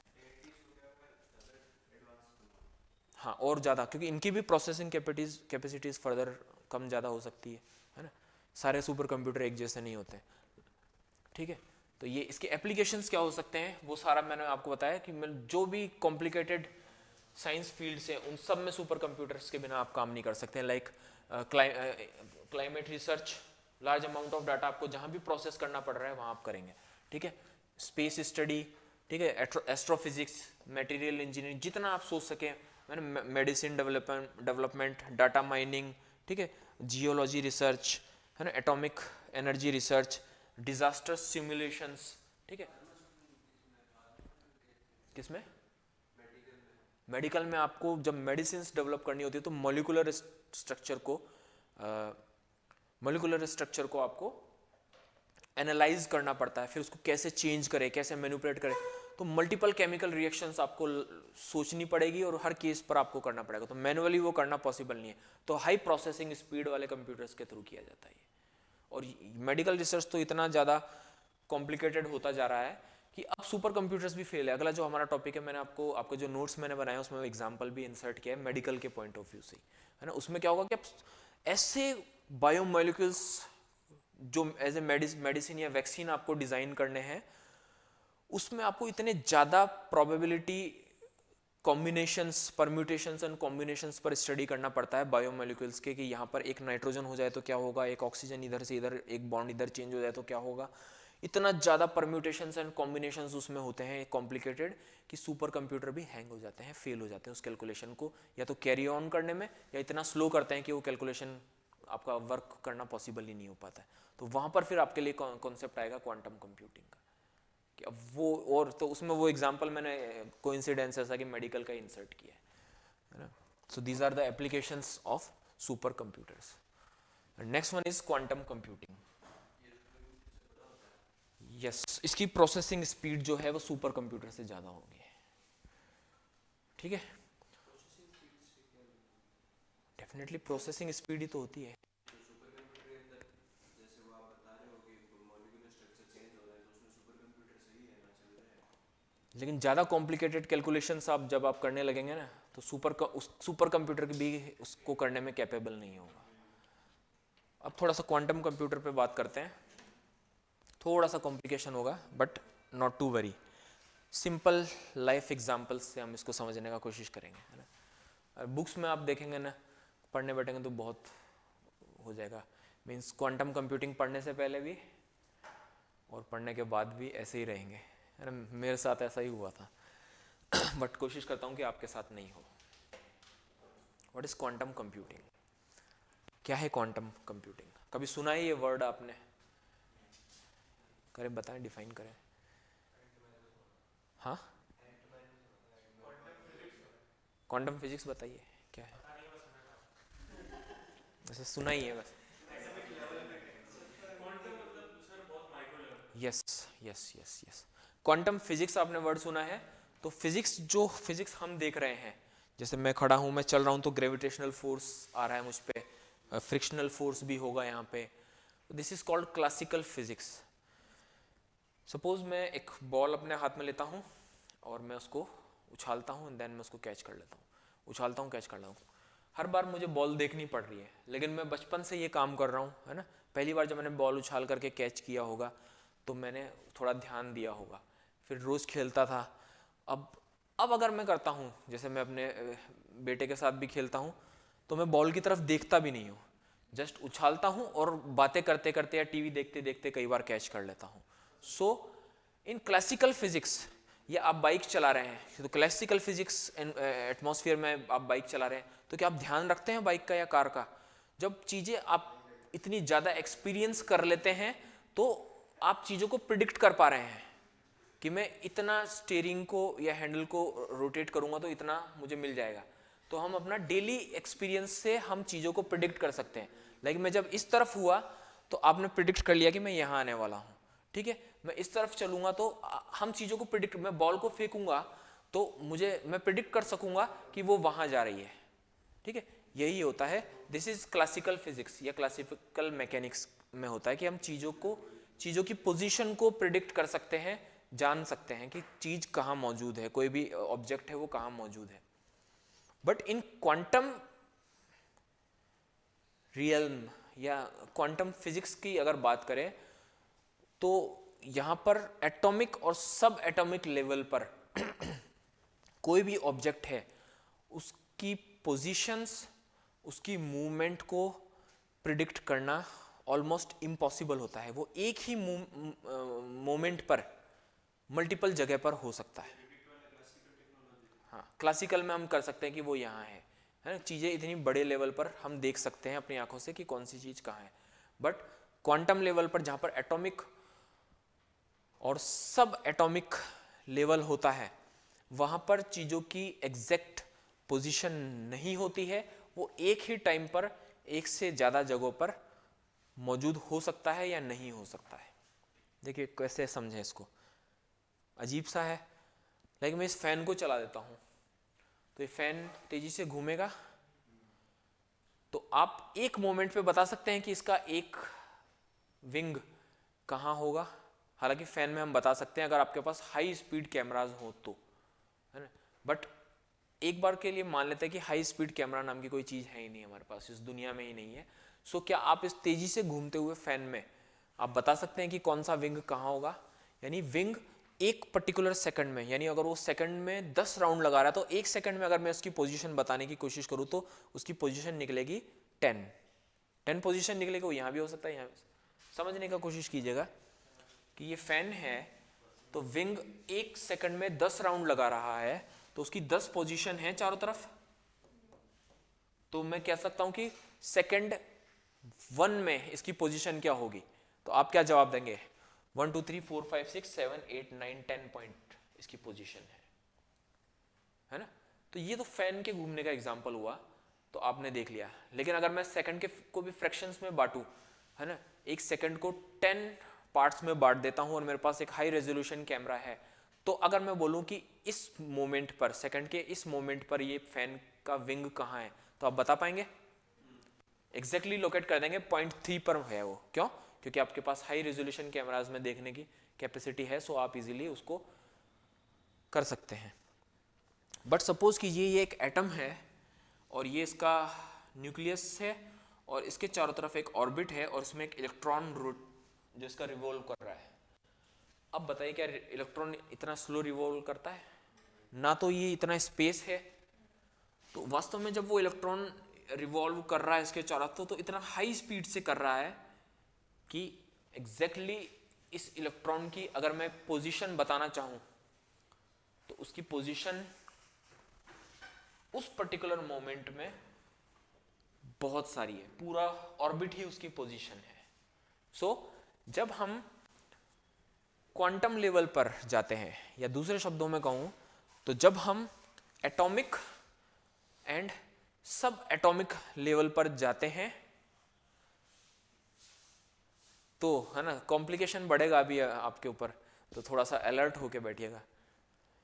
क्योंकि फिर अगर इस कॉम्प्लिकेशन को आपने लिया नहीं ना अपने दिमाग पर, तो आप कभी भी द हिंदू में क्वांटम टेक्नोलॉजी से रिलेटेड जो आर्टिकल आएगा उसको पढ़ नहीं पाएंगे ठीक से, है ना। एटॉमिक और सब एटॉमिक लेवल पर जब हम जाते हैं तो एक ही पार्टिकल की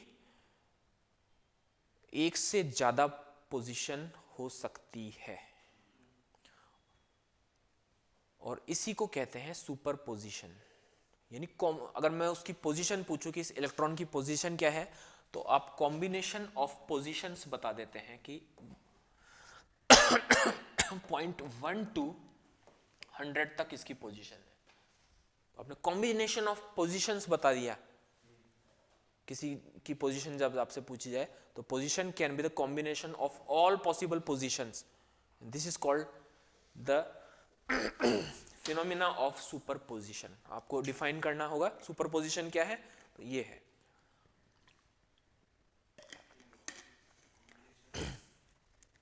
कॉम्बिनेशन ऑफ ऑल पोजीशंस, जितनी भी पॉसिबल पोजीशन है उन सब का कॉम्बिनेशन है, दिस इज कॉल्ड सुपरपोजिशन। हाँ होगा तो वो एक ही, लेकिन वो बताना इम्पॉसिबल है। देखिए कैसे,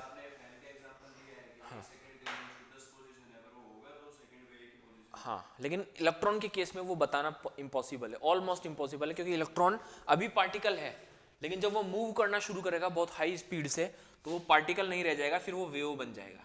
तो जब भी आप एटम को देखेंगे ना, तो इलेक्ट्रॉन को एक पार्टिकल दिखेगा नहीं, चारों तरफ ऐसा लगेगा एटम के चारों तरफ एक वेव का घेरा है ना, और वेव की कोई पोजीशन नहीं होती है। ये बात समझ रहे हैं? देखिए इसको और थोड़ा कॉम्प्लिकेशन को आसान करने के लिए मैं क्या करता हूँ, एग्जैक्टली उस साइंटिस्ट का नाम लेता हूँ जिसने ये फिनोमेना सबसे पहले दिया था, और उन्हीं का दिए हुए एग्जाम्पल को पकड़ते हैं, तो आपको सुपरपोजिशन और इंटेंगलमेंट दोनों आसानी से समझ में आ जाएंगे। जर्मनी के ग्रेट साइंटिस्ट हुए थे श्रोडिंजर, नाम सुना है? 9th क्लास में आपने शायद एटॉमिक स्ट्रक्चर, हाँ, श्रोडिंजर्स कैट एक्सपेरिमेंट। तो ये एटॉमिक स्ट्रक्चर में इनका नाम आपने शायद 9th क्लास में, 11th 12th क्लास में भी पढ़ा होगा, श्रोडिंजर्स इक्वेशंस। तो हम उनकी इक्वेशंस में नहीं जाएंगे, श्रोडिंजर्स कैट एक्सपेरिमेंट को पकड़ते हैं।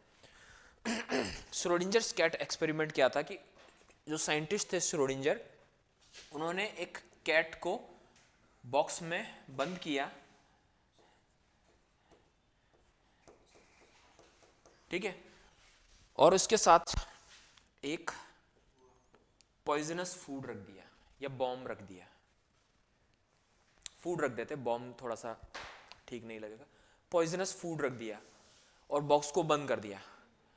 अब दो केस हुए होंगे, एक तो कैट ने उस फूड को खाया होगा या तो नहीं खाया होगा। अगर नहीं खाया होगा तो वो जिंदा है, और खाया होगा तो वो मर गई, ठीक है। तो जब तक बॉक्स बंद है, कैट की पोजीशन क्या है?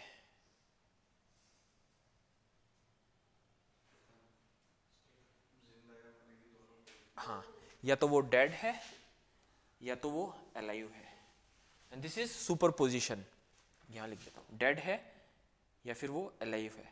This is called superposition. Same यही, जब तक इलेक्ट्रॉन वेव फॉर्म में आपको दिख रहा है तब तक उसकी पोजीशन क्या है, कुछ भी है, द ग्रुप ऑफ पोजीशंस। और अब हम कैट की एग्जैक्ट पोजीशन फाइनली डेराइव करना चाहते हैं, तो क्या करेंगे, बॉक्स को खोलकर देखेंगे। और जैसे ही आपने बॉक्स को खोलकर देखा तो कोई एक पोजीशन मिल गई आपको। अब पता चल गया ना रियल केस क्या है, खाया है नहीं खाया है, मर गई है जिंदा है। तो सपोज कीजिए वो जिंदा है, तो अब आपने दो सुपरपोजिशन, दो कॉम्बिनेशन थे पोजीशंस के, डी एंड ए। जैसे ही आपने बॉक्स को ओपन करके देखा तो आपको मिल गया A. So this is called superposition. और सुपरपोजिशन से फिर आपने फाइनल पोजीशन डेराइव कर ली। सेम इलेक्ट्रॉन की 1 to 100 पोजीशन हो सकती है पॉइंट पर। अब फाइनली आपको कैलकुलेशन का फाइनल रिजल्ट चाहिए, वो कैसे होगा, धीरे धीरे करके आगे बढ़ेंगे। सो आप एक मोमेंट पर या एक फ्रैक्शन ऑफ सेकंड पर आप जाएंगे और फौरन सर्किल लगा देंगे, वहां पर आपको फाइनल वैल्यू मिल जाएगी। इंटरफेरेंस के थ्रू ये किया जाता है।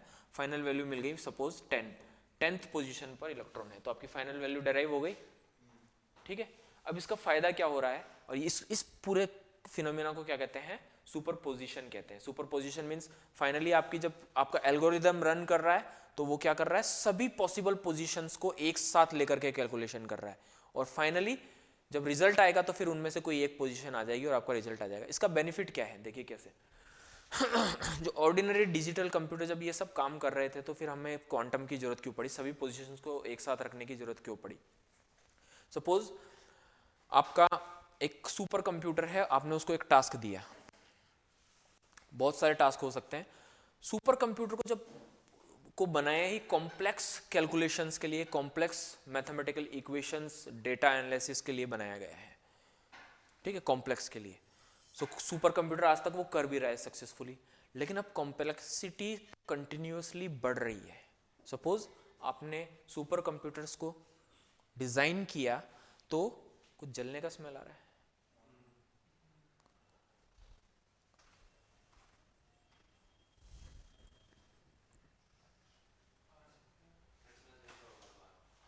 ये मुझे वायरिंग में लगा कि कुछ ऐसा नहीं हो जाए।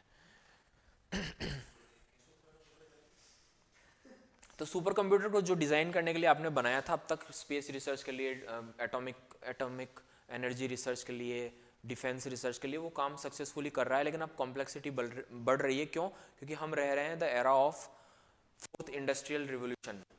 अब आपकी डेली लाइफ में ही इतने कॉम्प्लेक्स टेक्नोलॉजीज आ गई हैं, इंटरनेट ऑफ थिंग्स है ना, हर सेकंड आपका डाटा जनरेट हो रहा है। देखिए मैं ये क्लास ले रहा हूँ, इससे पहले मैंने बहुत सी क्लासेस ली हैं, लेकिन अब क्लासेस रिकॉर्ड हो रही है, हर चीज़ का डाटा जनरेट हो रहा है। तो और कॉम्प्लेक्सिटी बढ़ी। फिर आपने देखा कि आर्टिफिशियल इंटेलिजेंस आई, तो कंप्यूटर ह्यूमन के बराबर सोचने के लिए या ब्रेन कैपेसिटी डेवलप करने के लिए बन रहे हैं। तो वो कंप्यूटर्स के प्रोग्राम को ह्यूमन को मिमिक करने के लिए आप डेवलप कर रहे हैं। तो आप इमेजिन करें कि बहुत बड़ा डाटा प्रोसेसिंग चाहिए इसके अंदर। एक कॉन्सेप्ट आता है NLP, आर्टिफिशियल इंटेलिजेंस में नेचुरल लैंग्वेज प्रोसेसिंग, सुना है?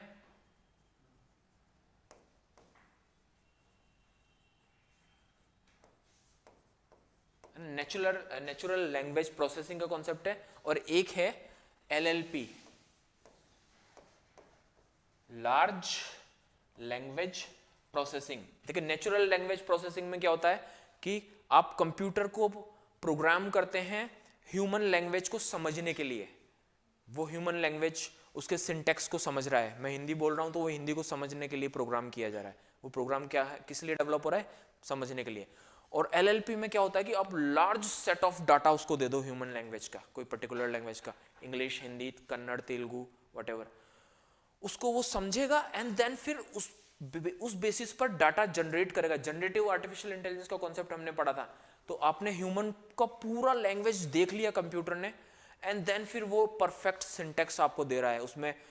उसमें इमोशंस भी है। जैसे मैं झूठ बोल रहा हूं तो मैं झूठ बोल रहा हूं लेकिन ऐसे बोल रहा हूं कि आपको पता नहीं, तो वर्ड्स को आगे पीछे कर रहा हूं ना, इमोशंस को, आपके इमोशंस को मैनिपुलेट कर सकता हूं मैं। सो अब वैसे इमोशंस को मिमिक कर रहा है आपका प्रोग्राम। तो आप इस बात को इमेजिन कीजिए कि ह्यूमन लैंग्वेज कितनी बड़ी है, कितनी बड़ी वोकेबलरी होगी, कितनी सारी ग्रामर होगी उसके अंदर, कितने सारे सिंटैक्सेस होंगे, कितने सारे इमोशंस होंगे, कितने फ्रेजेस होंगे, उन सबको एक कंप्यूटर प्रोग्राम रीड कर रहा है एंड देन फिर उसको एनालाइज कर रहा है और उसके बेसिस पर नया डाटा जनरेट कर रहा है। एक रोमांटिक पोएम हो सकती है, एक सैड पोएम हो सकती है, एक शॉर्ट स्टोरी हो सकती है, एक झूठ बोलने का मेथड हो सकता है, लोगों को मैनिपुलेट करने का हो सकता है ना, पॉलिटिशियंस करते हैं ये सब, है ना। नेचुरल में समझना and then large language processing में नए इमोशनल ह्यूमन इमोशंस के साथ नए लैंग्वेज सिंटैक्स को लिखना। सो ये जो है ये कोई इजी काम नहीं है, ये न्यूक्लियर रिसर्च, स्पेस रिसर्च वैसा काम नहीं है, उससे भी ज़्यादा कॉम्प्लिकेटेड है। आप ह्यूमन को मिमिक कर रहे हैं, इतना आसान काम नहीं है। ह्यूमन मीन्स नेचर का सबसे कॉम्प्लिकेटेड ब्रेन, जो प्रोडक्ट है ह्यूमन ब्रेन है, सो उसको आप मिमिक कर रहे हैं तो आपको बहुत हैवी प्रोसेसिंग पावर चाहिए। और जब हम फोर्थ इंडस्ट्रियल रिवॉल्यूशन में जा रहे हैं तो हर चीज़ जब आर्टिफिशियल इंटेलिजेंस बेस्ड होगी, heavy large amount of data इसमें बन रहा है और रिकॉर्ड हो रहा है, तो आपको बहुत सारी प्रोसेसिंग करनी पड़ेगी। इतनी ज़्यादा प्रोसेसिंग कि आपके जो नॉर्मल सुपर कंप्यूटर्स जो आज हैं गूगल के पास, फेसबुक के पास, जब मेटावर्स चालू हो जाएगा, हर किसी के पास मेटावर्स होगा, तब फेसबुक के सर्वर्स उसको हैंडल ही नहीं कर पाएंगे। तो उसको फिर क्या ज़रूरत पड़ेगी? और ज़्यादा पावरफुल कंप्यूटर्स की ज़रूरत पड़ेगी। वाई? क्योंकि जो आपका डिजिटल कंप्यूटर होता है वो 0 और 1 बाइनरी डिजिट्स पर काम करता है, यानी आपका एक बिट इंफॉर्मेशन का एक यूनिट या तो 0 हो सकता है या तो 1 हो सकता है। और जब आपके सामने ट्रिमेंडस अमाउंट ऑफ इंफॉर्मेशन पड़ा है प्रोसेस करने के लिए, तो कितने बिट्स की जरूरत पड़ेगी आप इमेजिन कर सकते हैं। उसको लाइन में बनाए तो शायद यूनिवर्स के एक किनारे से दूसरे किनारे तक पहुंच जाएंगे, इतनी सारी बिट्स। इवन मैंने एक पढ़ा था कि अब तक जितना डाटा वेब पर है बहुत सालों पहले, उसको इतने लाख साल लगेंगे अगर कोई इसको पढ़ने बैठे तो इतने सारे बिट्स की आपको जरूरत पड़ेगी। और इन बिट्स को प्रोसेस करने के लिए आपके पास स्पेस कैसा है? 2 डायमेंशनल है ओनली। इसको हटा दूं मैं?